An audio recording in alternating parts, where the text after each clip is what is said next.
November '89 started an era. The cloth I'm cut from has been discontinued, not meant to be misconstrued. The thought that I think I'm better, you better know that is facts. No slack given, raised by single mother with hustle in her blood, no excuses on tongue, no shame on her back.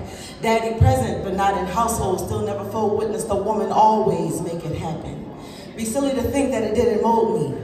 Through the lenses of a child's eye, never minimize the efforts of those who gave me life, but my desire for more always surpassed my environment to repeat a cycle. Shame on me for changing, shame on you for remaining the same. Year in, year out, reflecting on who I was, mourning who I've been, uncomfortably celebrating the woman that I'm becoming. It comes with the mourning of the loss of once was, acknowledging what no longer is. I cannot afford a stagnant places as the cost is unsettling, beyond the means that I possess. We scream transition if this is something that is a pleasure to do, but have you ever felt unfamiliar in a mirror presenting the reflection of you? In that moment of uncertainty, the beauty and reality that the evolution of your life is occurring is shit. I will not fight it, because it is appetizing to get a taste of who the fuck you are. It's a 5-star rating, the growth is elating, the journey has been gold-plated. No sorrows for those who I've left devastated, while my potential is ocean-wide. My soul is Pacific deep. The intention is everlasting, the company you will want to keep. I can't front y'all, things are looking up for me. With the faith of a mustard seed, God has some elite plans. He saw through to the core of me. The price of my energy is expensive, I'm sorry, no more for free. I've been choosing so much more of myself. Your access is something that I had to deplete because, you know, sometimes ascension can get deep. Thank you. Thank you. Is everyone feeling all right? Is everyone ready to see Egoista? Yes, I'm excited to see that. So the next poem I'm going to do, is there any independent ladies in the building with me tonight? Okay. So it's a blessing to be an independent woman, right? But sometimes our independence turns into hyper-independence, and that can harm us and relates to love. So this poem I wrote is called Hyper-Independence. Apologies for my failure to acknowledge that a man may possibly be needed in my world. I have yet to experience what it's like to not be the primary source of dependence.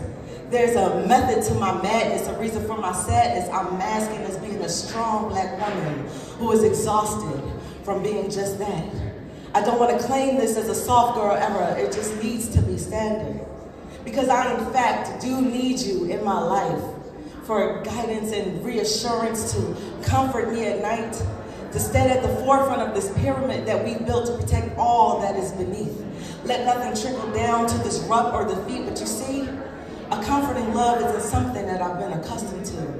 You know, talks with my therapist insinuating that my independence is a defense mechanism from witnessing my mother's trauma, internalized projecting behaviors onto our offspring, that we could do this life thing all alone with lonesome rewards, a silly prize.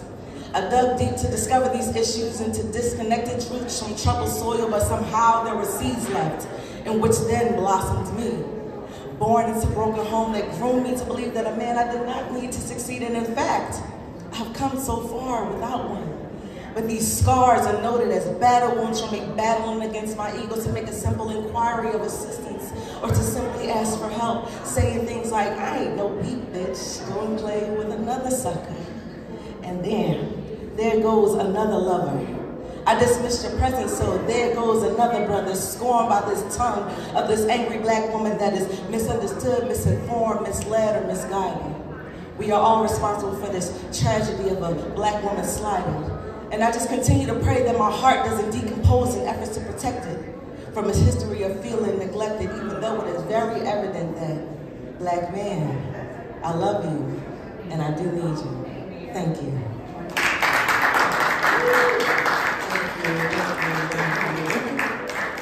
All right, so my last poem. So, is there any lovers in the building tonight? Are you in love? Oh, it's quiet. Well, listen, if you are in love and you're hoping to find love, I think we all have that part of us where we desire to feel companionship and love and those butterflies in your stomach. So I wrote this poem because I had fell in love, and I'm typically not a love poem writer, but it made me feel so special and delicate, so I decided to write this poem. Stop. Hi. This isn't like a poem I'd write.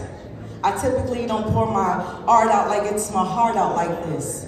But if I had the heart to express the feeling that begins at my navel, ascends up my sternum to my bosom like a release of flutters in my chest, that's what this feels like.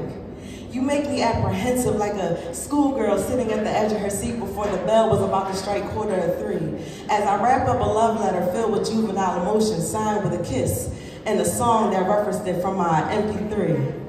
Letting go of the preconceived notion of what love has been or not been, baby, you are new. You personify transparency and vulnerability. The highest honor is to be sharing space with a man as honorable as you, delightful as you, intriguing to say the least, captivating and titillating, initiating thoughts that lack the intention of being innocent. Because when these lips meet under layered sheets, I am your soul replenishing, your limitless freak.